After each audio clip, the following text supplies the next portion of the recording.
Hello everyone. देखो अब हम जो है इरोजन के जितने भी क्वेश्चन आते हैं उनको डिस्कस करेंगे वन बाय वन। ठीक है, ठीक है। देखो पहला क्वेश्चन ये the soil erodibility is a function of a physical characteristic of the rainfall. गलत बात है। इरोडिबिलिटी जो आपके फंक्शन होता है वो किसका फंक्शन होता है? सोइल का। मैंने बताया था if the soil is causing erosion the property of the soil which is causing erosion is the erodibility. जो रेनफॉल का होता है वो आपका होता है इरोजिविटी। इरोजिविटी तो रेनफॉल का इरोजिविटी होता है, इरोडिबिलिटी नहीं होता। तो गलत हो गया। The soil erodibility is defined as the vulnerability and the susceptibility of the soil to erosion. बिल्कुल ठीक है।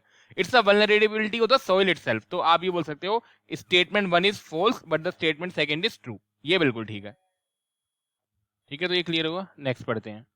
The method suitable for the managing rain water in the black soil. Black soil में अगर हमें रेन वाटर को manage करना है तो हमें ब्रॉड बेड एंड फरो बनाने पड़ते हैं। ये that is very useful method. Wetted parameter, ये तो आपको रिएक्ट है, ये ओपन चैनल क्वेश्चन था, इसमें ऐसे डाल दिए। वेटेड पैरामीटर आपका क्या होता है? इफ यू सी दैट ये आपका रेक्टेंगुलर सेक्शन है जिसकी डेप्थ एरिया डी और बॉटम विद बी है। तो वेटेड पैरामीटर का कि कहां तक पानी आएगा। तो ओपन सरफेस से कोई पानी नहीं आता, तो यहाँ पानी आएगा, यहाँ पे आएगा, यहाँ पर आएगा। तो it will be the P + 2D। क्या हो जाएगा? ये हो जाएगा साइड्स, ये साइड्स होती है प्लस बॉटम विथ। ये बॉटम विथ को दिखा रहा है and the 2D is showing the all sides with. क्या दिखा रहा है? साइड्स विथ को। तो आप बोल सकते हो बॉटम प्लस साइड्स विथ। तो B is your right answer this. In a steady state hydraulic jump the Froude number is, आपको पता है स्टडी स्टेट के लिए फ्लोर नंबर था आपका 4.5 से 9। स्ट्रॉन्ग के लिए आपका कितना था? 9 से ज्यादा। तो ये पता होना चाहिए। 1 से 2.5 भी था, 2.5 से 4 भी था, ऑसिलेटिंग के हमने पढ़ा था। लेकिन स्टडी के लिए था 4.5 से 9 और स्ट्रॉन्ग के लिए था तो 4.5 to 9 you can say. ICR central soil conservation research institute, आपको पता होना चाहिए जो सोइल कंजर्वेशन इंस्टीट्यूट है आपका आईसीआर का, वो आपका कहां पर है? देहरादून में। तो ये बड़ा मेन है, ये कहां पर है? देहरादून में। That's very very important. ठीक है, तो आपका आईसीआर का जो सेंट्रल कंजर्वेशन इंस्टीट्यूट है कहां पर है? देहरादून में। नेक्स्ट पढ़ते हैं। लूज रॉक डैम, आपके जो आपको पता है गली इरोजन होता है उसमें आपके टेम्परेरी स्ट्रक्चर्स होते हैं, परमानेंट स्ट्रक्चर्स होते हैं। टेम्परेरी स्ट्रक्चर्स क्या होते हैं? जो गली इरोजन को कंट्रोल करेंगे। इसके अंदर भी आपका था brushwood dam, loose rock dam, log checking dam और नेट डैम, है ना। ये सब थे आपके, अगर आपने पढ़ा। परमानेंट में आपके होते हैं गली shoot spillway, shoot inlet spillway, drop spillway.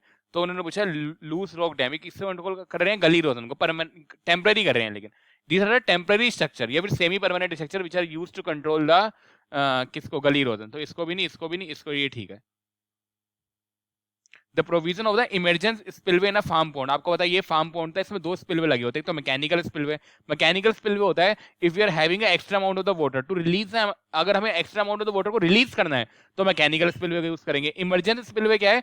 अगर स्ट्रक्चर की स्टेबिलिटी या ओवर टॉपिंग हो रही है। क्या हो रहा है? Over topping. मतलब आपका जितना पानी आना था और जो स्टोरेज कैपेसिटी है, अगर इनफिल्ट्रेट जो आपकी इनकमिंग है वो स्टोरेज कैपेसिटी से ऊपर हो गया तो ये पूरा टर्न होना स्टार्ट हो जाएगा, overtopping. So we are having the emergency spillway to safety of the embankment. वो ओवर टॉपिंग को प्रोटेक्ट करेगा, इनडायरेक्टली वो सेफ्टी को कर रहा है। ठीक है। Wind erosion will be higher in the case of, wind erosion आपका 3 सोइल के लिए बहुत ज्यादा होता है। सैंडी सोइल में बहुत ज्यादा होगा, ऑर्गेनिक सोइल में बहुत ज्यादा होगा, और तीसरा आपका अनटाइटल्ड सोइल में बहुत ज्यादा होगा। तो लो ऑर्गेनिक मैटर नहीं, हाई ऑर्गेनिक सोइल में ज्यादा होगा। हाई वेटेशन कवर ये भी नहीं, अनटाइटल्ड सोइल ये बिल्कुल ठीक है, एग्रीगेट ये भी नहीं। तो C is right answer. Land capability sub class are formed on the basis of this limiting regarding, ये आपका मेन होता है लैंड यूज पर।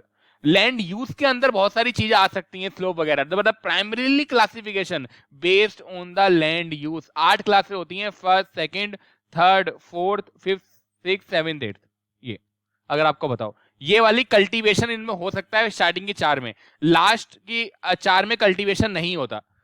जो लास्ट की 4 मतलब इनमें कल्टीवेशन पॉसिबल है लेकिन कल्टीवेशन डिक्रीज होगा। लाइक फर्स्ट में ज्यादा कल्टीवेशन है, फिर इसमें कम होगा, एक मिनट, फिर इसमें कम होगा, इसमें कम होगा। जो 4th वाली होती है उसमें लिमिटेड कल्टीवेशन होता है या पार्शियली कल्टीवेशन होता है, दोनों की दोनों चीजें पूछी जाती हैं। आगे बढ़ते हैं। The terminal velocity of the rain drop ranging from, अगर आपको पता है 1.5 mm डायमीटर का पार्टिकल है तो आपकी लगभग आपकी होती है 4.5 मीटर पर सेकंड। फिर ऐसी अगर 2.5 है तो 4 जोड़ दो, 6.5 ऐसे करके, है ना। तो ये लगभग 4 से लेकर 9 तक जाता है, 4 से लेकर 10 मीटर पर सेकंड तक जो रेंज होती है आपकी। ये मैंने बताया था टेबल करके, डायमीटर है, टर्मिनल वेलोसिटी है, ये डायमीटर है mm में। लगभग पहले 3 जोड़ते हैं एक जगह, फिर एक जगह 4 जोड़ देते हैं, फिर उसके बाद, है ना, 4 के अप्रोक्स होती है। When the velocity of the overland is flow is double, the erosive capacity, आपको पता है अगर आपने velocity 2 भी कर दी, erosive capacity आपकी होती है काइनेटिक एनर्जी, वो आपकी होती है हाफ आई वी स्क्वायर। तो जैसे ही आप वेलोसिटी को डबल करो तो काइनेटिक एनर्जी v स्क्वायर के प्रोपोर्शनल है, तो काइनेटिक एनर्जी आपकी हो जाएगी 4 गुना, 2 स्क्वायर दैट इज 4, तो it will be the 4 times, the erosive capacity will be 4 times. तो हमेशा ध्यान रखो अगर आप वेलोसिटी को ट्वाइस करते हो तो इरोसिव कैपेसिटी और डिटैचमेंट दोनों 4 गुना हो जाते हैं, और ट्रांसपोर्टेशन होता तो वो v की पावर 5 के प्रोपोर्शनल है, तो 2 की पावर 5 32 गुना हो जाता। Most susceptible soil particle for the wind erosion, अगर आप देखोगे तो विंड इरोजन में आपको पता है सस्पेंशन होता है, साल्टेशन होता है और सरफेस क्रीप होती है। सस्पेंशन आपका होता है 0.1 mm से कम का, ये आपका होता है 0.05 से 0.5, मैंने बताया था 2-5 आते हैं, और ये आपका होता है 0.5 से 2 और 0.5 से 1। अब सस्पेंशन सबसे ज्यादा जो आपके पार्टिकल इरोडेड होते हैं 55 to 72% इसमें होते हैं, 3 to 38% इसमें होते हैं, और 7 to 22% इसमें होते हैं। जो सबसे ज्यादा सॉइल पार्टिकल है वो इसमें है, तो ससेप्टेबल साइज आपको इसी में रेंज में होगा कुछ ना कुछ, तो 0.5 से बोल सकते हैं 0.1 से 0.5, तो ए is right answer.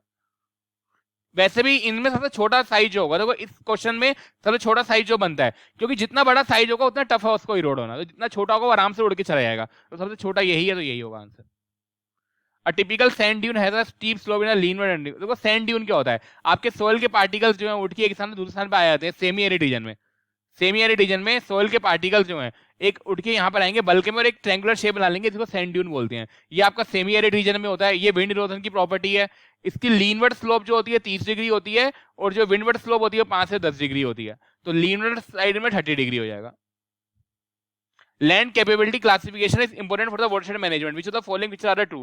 Land capability from 1st to 8th are cultivable नहीं, only starting की 4 1 2 3 4 यही cultivable होती हैं, और इसमें भी cultivation decrease होता है, like 4th में partial cultivation होगा, 5th 6th 7th 8th it's non cultivation। क्या होता है 5th 6th 7th 8th, तो ये गलत हो गया। नेक्स्ट पढ़ते हैं, land capability class 1 to 4th are cultivable, बिल्कुल ठीक है।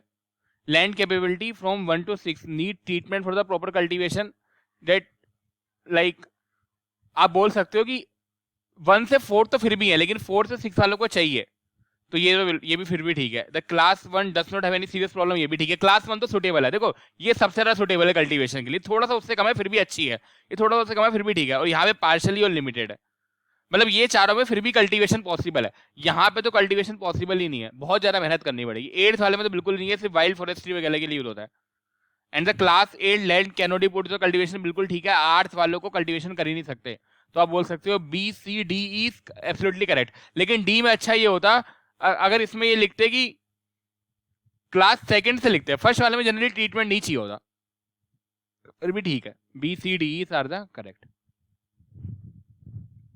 Which of the following is not used for the gully erosion control? आपको पता है गली इरोजन के लिए टेम्पररी स्ट्रक्चर है, परमानेंट स्ट्रक्चर है। टेम्पररी स्ट्रक्चर को चेक डैम ही बोलते हैं हम, जो भी स्ट्रक्चर होते हैं चेक डैम है, ये सारे के सारे। Brushwood check dam, loose rock check dam, log netting check dam, ये सब आपके वायर नेट, ये सब आपके चेक डैम ही होते हैं। तो ये भी है, ब्रश वुड भी है, लूज, ये हाई डैम्स कुछ नहीं है, तो ये डी गलत हो गया। Which of the following is not a stage of the gully development? गली डेवलपमेंट क्या होता है, आपकी इनिशियल फॉर्मेशन स्टेज होती है, फिर आपकी डेवलपमेंट स्टेज होती है, फिर आपकी हीलिंग स्टेज होती है, फिर आपकी स्टेबलाइजेशन स्टेज होती है। तो इनिशियल फॉर्मेशन बोल रहा हूँ, तो फॉर्मेशन होती है, डेवलपमेंट होती है, हीलिंग होती है, जीरो स्टेज कुछ नहीं होती।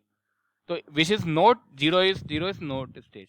विच of the following is not a type of the soil erosion due to the water? Water के कारण क्या होता है, पहले आपका स्प्लैश इरोजन होता है, जिसमें मिट्टी आएगी, ये पानी आएगा, रेन ड्रॉप आएगी, थोड़ा सा उखड़ेगा 50 से 75 सेंटीमीटर तक वो उखड़ता है। फिर आपका शीट होता है कि पूरी की पूरी लेयर ही आएगी, तो वो शीट इरोजन होता है। फिर आपका होता है रिल इरोजन, अगर आपके माइक्रो चैनल बन जाते हैं ऐसे ऐसे माइक्रो चैनल, अगर इन चैनल का साइज बड़ा हो जाता है तो वो गली इरोजन होता है। तो 4 फॉर्म होती है आपकी, स्प्लैश, शीट, रिल, गली। तो रेन ड्रॉप इरोजन को ही स्प्लैश इरोजन ही बोलते हैं, तो ये तो होता ही है। गली भी होता है, फाइनल इरोजन कुछ नहीं होता, ये होता है। तो फाइनल इरोजन आपका नहीं होता, ये कोई टाइप नहीं है। Which of the following is not a type of the soil erosion? ठीक है, गलत हो गया, मतलब ये उन्होंने पूछा है कि लाइक सोइल इरोजन कौन से कारणों से नहीं होता? डिटैचमेंट होता है, ट्रांसपोर्टेशन भी होता है, दोनों ये ठीक है। देखो डिटैचमेंट, ट्रांसपोर्टेशन और डिपोजिशन, ये 3 फेस होता है सोइल इरोजन, तो तीनों के तीनों होते हैं। शाइनिंग ऑफ सोइल पार्टिकल ये तो बिल्कुल ही नहीं होगा, इससे कारण थोड़ा इरोजन हो रहा है, ये थोड़ा क्वेश्चन मिस्टेक हो गई थी टाइप में। विच of the following is not a type of the erosion? ये तो आपका होता है जियोलॉजिकल इरोजन, एक्सीलरेटेड इरोजन, इसमें आपका आता है विंड और वाटर। ठीक है, डिस्कस कर रहे थे विच is not a type of the soil erosion, कहाँ गया, ये रहा ना। तो आपको पता है एक्सीलरेटेड भी होता ही है, जियोलॉजिकल जिसको नॉर्मल और बोलते थे, और नेचुरल ये भी होता है, वाटर इरोजन भी होता है, सिंगल इरोजन कुछ नहीं होता, तो ये गलत हो गया। Which of the following is not related to the wind erosion? Wind erosion जो होता है आपका स्पीड पे डिपेंड करता है, स्पीड ऑफ द विंड पे, moisture content of the soil पे, टेक्सचर पे, लेकिन एज ऑफ द सोइल पे वो डिपेंड नहीं करता, तो ये इसका फैक्टर नहीं होता, मैंने बताया भी था। टेम्पररी गली स्ट्रक्चर जो आपको पता है टेम्पररी और परमानेंट होते हैं, अब ये रिकरेंस जो ये उसकी लाइफ होती है इनकी 3 से 10 साल या 3 से 8 साल होते हैं, और जो इनका रिकरेंस इंटरवल होता है वो 10 साल के लिए डिजाइन होते हैं, तो it is design for the recurrence interval up to 10 years. तो टेम्पररी गली स्ट्रक्चर्स हैं। Universal soil loss equation is used to calculate the average annual soil loss, ये निकालती है आपकी टन्स पर हेक्टेयर में per year, right, it's average annual soil loss.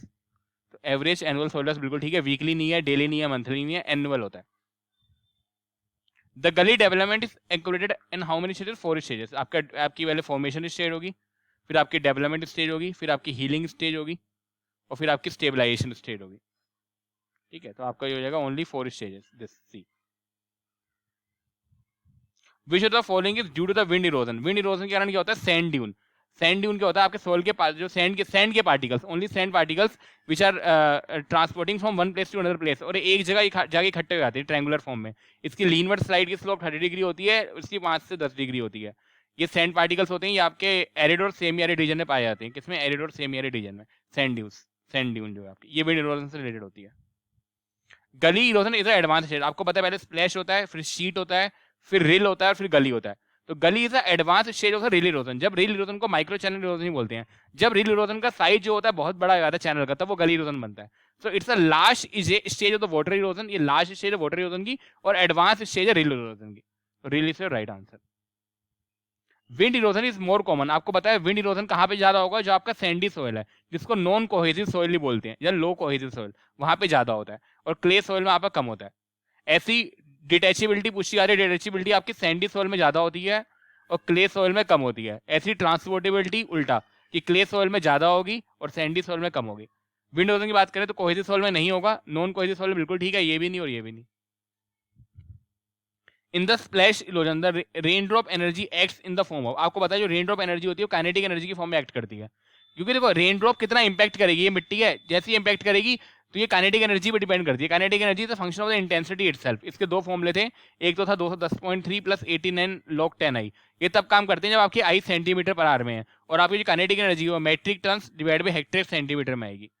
एक आपका एक और फॉर्मूला था मेगा जूल्स वाला, दो फॉर्मूले थे। तो kinetic energy that's the main reason is the property of the rainfall which mainly affects the soil erosion।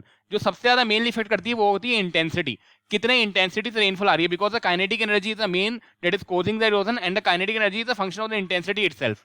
तो दैट्स द इंटेंसिटी सबसे ज्यादा मेन रीजन है, क्योंकि काइनेटिक एनर्जी इंटेंसिटी पे डिपेंड कर रही है, ये बहुत मेन है। Which of the following face is more significant? देखो सोइल 3 फेस फिनोमिना है, डिटैचमेंट, ट्रांसपोर्टेशन, डिपोजिशन। सबसे मेन डिटैचमेंट है। जब तक पार्टिकल उखड़ेंगे ही नहीं, डिटैच ही नहीं होंगे, तो वो इरोजन होगा कैसे? That's why detachment is more significant. Be the gabion which is constructed using material. आपको पता है स्ट्रीम बैंक को कंस्ट्रक्ट करने के लिए गैबियन बनाते हैं, मैंने बताया भी था किसके बने होते हैं, पत्थर के बड़े बड़े स्टोन्स और वायर नेट दोनों के। तो वायर नेट और स्टोन्स योर राइट आंसर।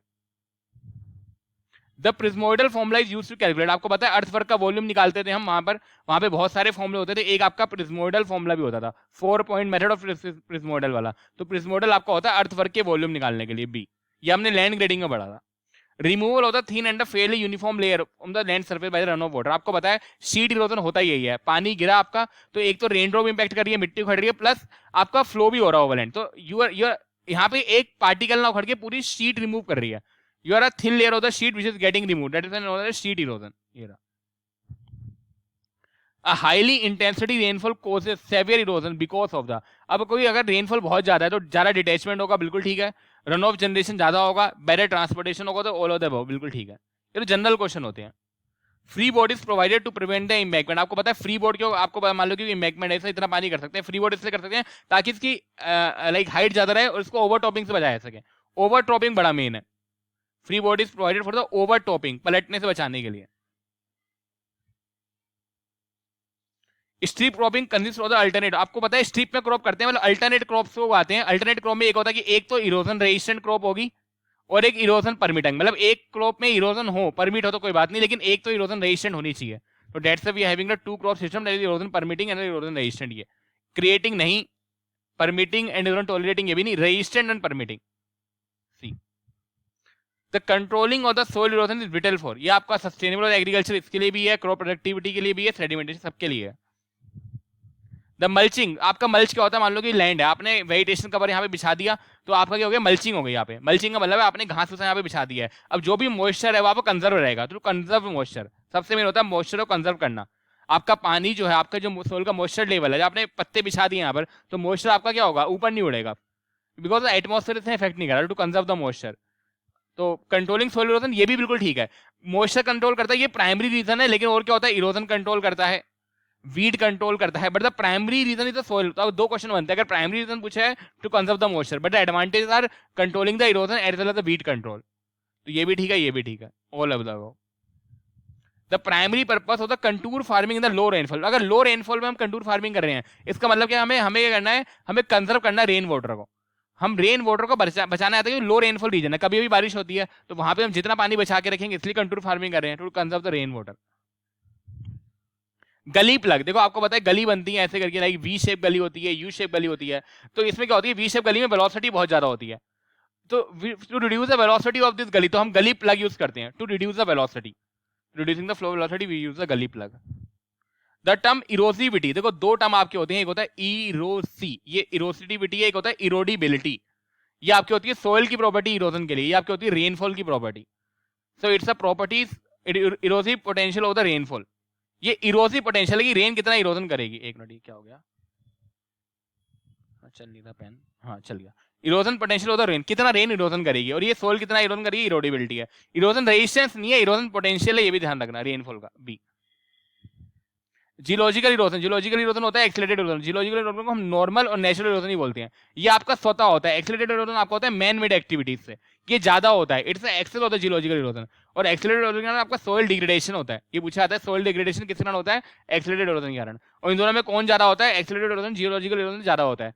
और जियोलॉजिकल इरोजन को दो नाम से जाना जाता है, नेचुरल और द नॉर्मल। तो both A and B, D is right answer.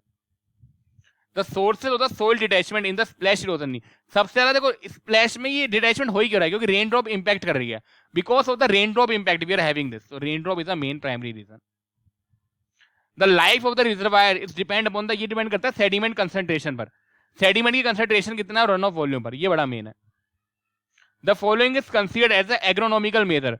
Agronomical measure में क्या है, आपके कंटूर क्रॉपिंग रहेगा। देखो दो होते हैं, एग्रोनॉमिकल और मैकेनिकल। मैकेनिकल में आता है बंडिंग, टेरेसिंग, स्पिलवे, ट्रेंचिंग, ये सब। एग्रोनॉमिकल में आता है कंटूर क्रॉपिंग, स्ट्रिप क्रॉपिंग, और बायोलॉजिकल मेथड में आता है फील्ड बफर क्रॉपिंग। ये सब जितने भी क्रॉपिंग मेथड है, ये सब एग्रोनॉमिकल में आएंगे।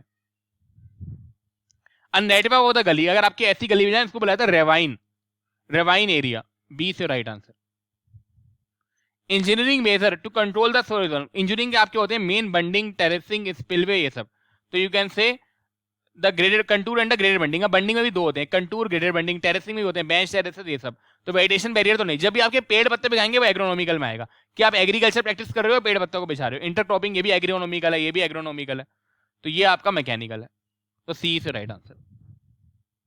The detachability of which of the soil is lowest, आपको पता है डिटैचेबिलिटी सैंडी सोइल की हाईएस्ट होती है, क्योंकि नॉन कोहेसिव सोइल है, और क्ले सोइल की लोएस्ट होती है। क्योंकि सैंडी सोइल में क्या, आपस में कोहेजन, आपस में पार्टिकल में स्ट्रेंथ नहीं है, तो पार्टिकल आएंगे आराम से डिटैच हो जाएंगे, क्योंकि नॉन कोहेसिव है। कोहेसिव का मतलब है you are having a no very low forces between the same particle. तो अगर फोर्सेस अट्रैक्शन ही कम है, तो आराम से इरोड होगा। तो डेट्स सैंडी में ज्यादा होती है, क्ले में कम होती है। तो उन्होंने पूछा लोएस्ट किस्म होगी क्ले में। द ट्रांसपोर्टेबिलिटी उल्टा हो जाता है, तो डिटैचेबिलिटी का हमेशा ध्यान रखो, सैंडी सोइल में डिटैचेबिलिटी ज्यादा होगी, क्ले में कम होगी। ट्रांसपोर्टेबिलिटी में क्या, क्ले में ज्यादा होगा, सैंडी में कम होगा। तो ट्रांसपोर्टेबिलिटी किसमें लोएस्ट है, आपका सैंडी सोइल में, सी। विंड इरोजन मोस्ट, देखो विंड इरोजन आपका होता है एरिड और सेमी एरिड रीजन में, एरिड और सेमी एरिड रीजन है विंड इरोजन। और वाटर इरोजन आपका होता है ह्यूमिड रीजन में। विंड इरोजन एरिड और सेमी एरिड में, मान लो कि ऑप्शन में ऐसा है humid region, semi arid region, arid. अब मान लो कि एरिड और सेमी एरिड अलग अलग दे दिए हैं, तब आपका एरिड रीजन में ज्यादा होता है, तो आपका सी एरिड रीजन आंसर होगा। यही अगर एरिड प्लस सेमी एरिड दोनों होता तो दोनों लगाते, या फिर ऐसा होता कि बोथ बी एंड सी, तब भी ठीक होता, तब ये डी लगाते। बट इन क्वेश्चन में ऐसा गिवन ही नहीं है, तो एरिड रीजन लगाओगे, क्योंकि एरिड में सेमी एरिड से ज्यादा होता है।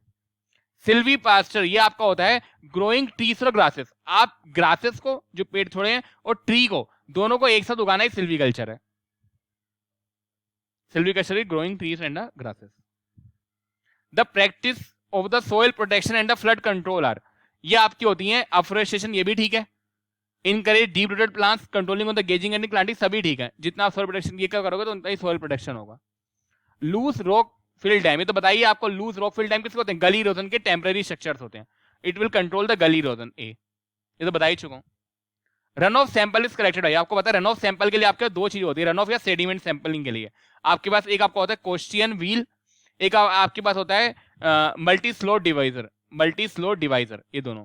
तो क्वेश्चन व्हील भी यूज करते हैं, दोनों सैंपलिंग के लिए इंस्ट्रूमेंट होते हैं। तो ये नहीं होता, ये तो आपका हेड मेथड करता है। अगर आपने स्टेज मेथड करता है, अगर आपने स्ट्रीम फ्लो मेजरमेंट में पढ़ाओ, ये भी नहीं होता। फ्लूम डिस्चार्ज मेथड करता है, ये भी डिस्चार्ज। तो मल्टी स्लोट डिवाइजर ये आपका क्या रन ऑफ सैंपलिंग है। और ये भी एक होता है क्वेश्चन व्हील, COSHEEN व्हील, और मल्टी स्लोट डिवाइजर, दोनों ही होते हैं सैंपलिंग के लिए।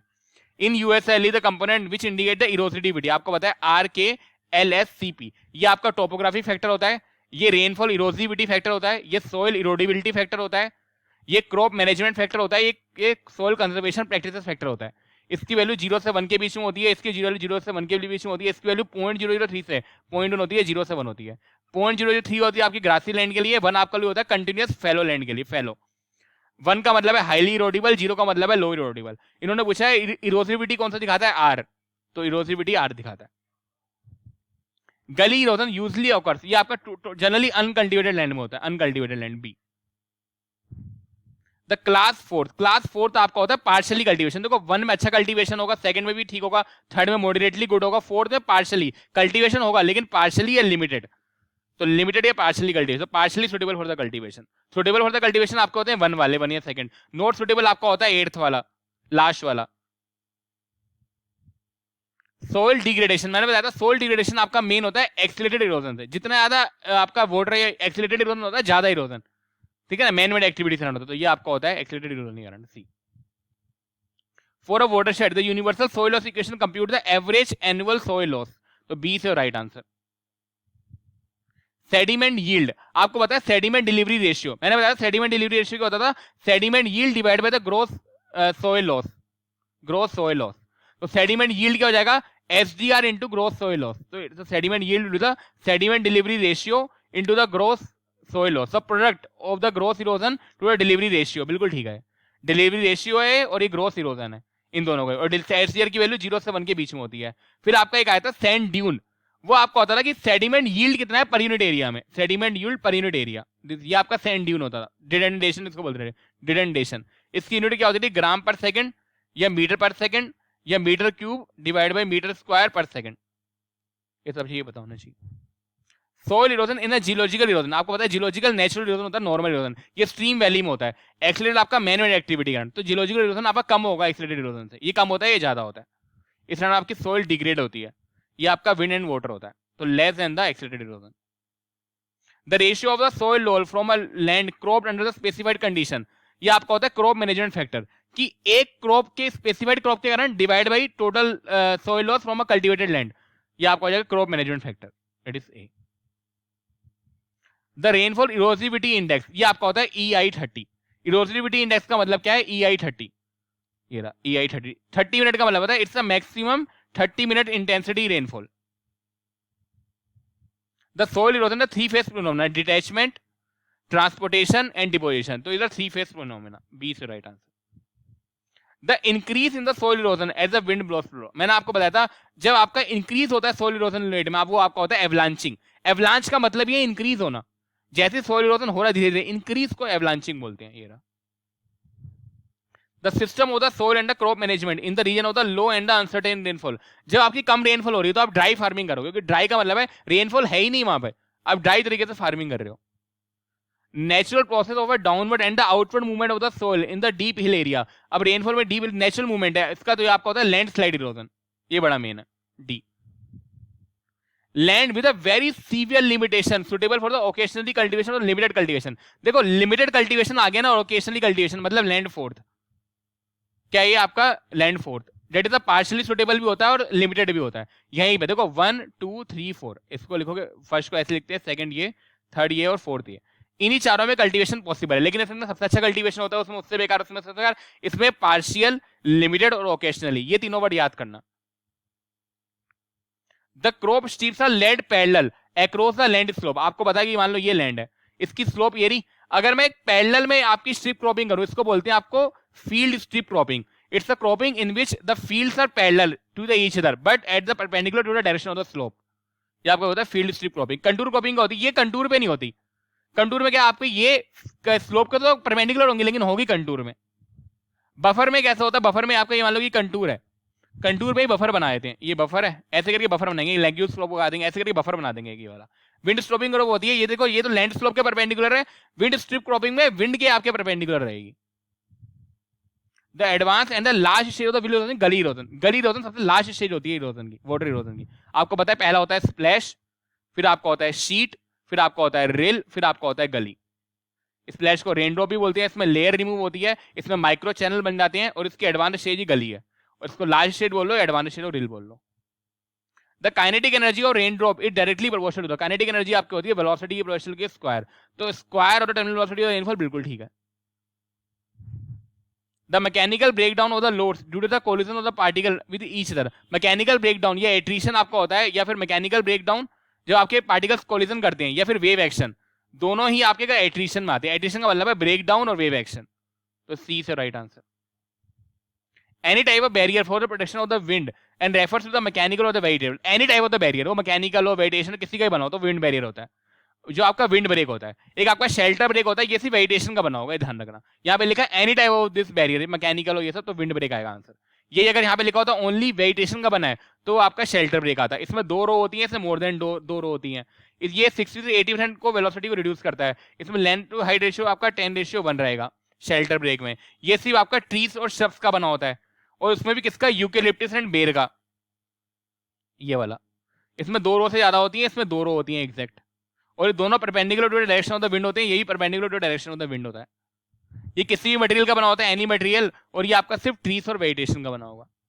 The minimum velocity of the wind to require the initiate of the movement, ये आपका होता है threshold velocity VTH. The gully in which the erosion is continued, ये आपका होता है एक्टिव गली, जिसमें एक होती है एक्टिव गली, पैसिव गली. जिसमें इरोजन कंटिन्यू हो रहा है या डायमेंशन आपकी इंक्रीज हो रही है विद टाइम तो आपकी एक्टिव गली है, और अगर नहीं हो रहा तो पैसिव गली है. तो एक्टिव गली से राइट आंसर. स्टेज 1 आपकी होती है फॉर्मेशन. स्टेज 1 इनिशिएट कर लो, इनिशिएशन. स्टेज 2 फॉर्मेशन डेवलपमेंट वाली हो गई. स्टेज 3 हीलिंग हो गया. स्टेज 4 स्टेबलाइजेशन हो गया. तो 4 3 1 2, 4 3 1 2 B is right answer. Contouring refers to the growing of the crop और performing the tillage practices across the contour of the area. Which of the following operation is associated with vertical mulching. Vertical mulching में आपका deep चीजलर, ये होता है deep चीजलर करते हैं. ये आपका एक इंस्ट्रूमेंट होता है जिसके थ्रू हम वर्टिकल मल्चिंग करते हैं. Central arid zone research institute, ये आपका है जोधपुर में. देखो आईसीआर का सोल कंजर्वेशन इंस्टीट्यूट है वो देहरादून में था, और ये आपका जोधपुर राजस्थान में है. तो दोनों पूछे आते हैं. कहां पर है, जोधपुर में. सी. द ससेप्टिबिलिटी और द वल्नरेबिलिटी होता है सोयल टू इरोजन, ये आपका होता है इरोडिबिलिटी, कि सोयल के कारण कितना इरोजन हो रहा है वो आपकी इरोडिबिलिटी हो जाएगी. इरोडिबिलिटी रेनफॉल के कारण होती है, ये भी रेनफॉल है. In the EI30, the I30 is the maximum rainfall intensity over 30 minute duration. बिल्कुल ठीक है. 30 मिनट की मैक्सिमम इंटेंसिटी ले ली. मान लो रेनफॉल आपकी 4 घंटे की ली हुई है, उन 4 घंटों में 30 मिनट में कहा मैक्सिमम इंटेंसिटी थी. कोस्टियन व्हील, मैंने बताया था कोस्टियन व्हील आपका एक होता है, एक आपका मल्टी स्लो डिविजर होता है. दोनों ही आपके रन ऑफ या सेडिमेंट सैंपलर है. क्या है, रन ऑफ या सेडिमेंट. तो रन ऑफ या सेडिमेंट सैंपलर है कोस्टियन व्हील. बिल्कुल ठीक है. ये भी नहीं है, ये भी नहीं और ये भी नहीं है. अ डीप नैरो गोर्ज, ये भी रेवाइन होता है आपका. जैसे नैरो आपकी गलीज का आपका नेटवर्क भी ये होता है रेवाइन, और ये भी रेवाइन ही होता है. Which of the following is the least permanent of all the check dam. आपको पता है टेम्पररी होते हैं, परमानेंट होते हैं. टेम्पररी को हम चेक डैम बोलते हैं. इसमें भी ब्रशवुड आते हैं, लूज रॉक चेक डैम आते हैं, नेट चोकिंग डैम आते हैं सब. तो इसमें ब्रशवुड जो होता है वो लीस्ट परमानेंट होता है. क्या होता है, और ये सिंगल रो डबल रो दोनों में होता है. इसकी 1.2 से 2 मीटर आपकी विथ तक कंट्रोल करता है. तो इसका लीस्ट परमानेंट कौन सा होता है, ब्रशवुड वाला. Among the 3 type of the movement of the soil particles of erosion, which is the responsible for transporting the maximum portion. आपको पता है सस्पेंशन होता है, साल्टेशन होता है, सरफेस क्रीप होती है. ये लेस देन 0.1 है, ये 0.05 से 0.5 mm है, ये 0.5 से 2 या 0.5 से 1 है. इसमें 3 to 38% होता है, इसमें 55 to 72% होता है, इसमें 7 to 22% होता है. सबसे ज्यादा आपका होता है साल्ट, इसमें साल्टेशन में 55 to 72% सोइल पार्टिकल जाते हैं. B. Which of the following is true, a wind break is any type of the barrier, बिल्कुल ठीक है, एक any type of the barrier है। Wind break are longer than shelter break, बिल्कुल गलत है। शेल्टर ब्रेक आपके शेल्टर ब्रेक में 2 रो होती है, 2 रो से ज्यादा, विंड ब्रेक में 2 ही होती है। An ideal for shelter break, medical, बिल्कुल ठीक है। तो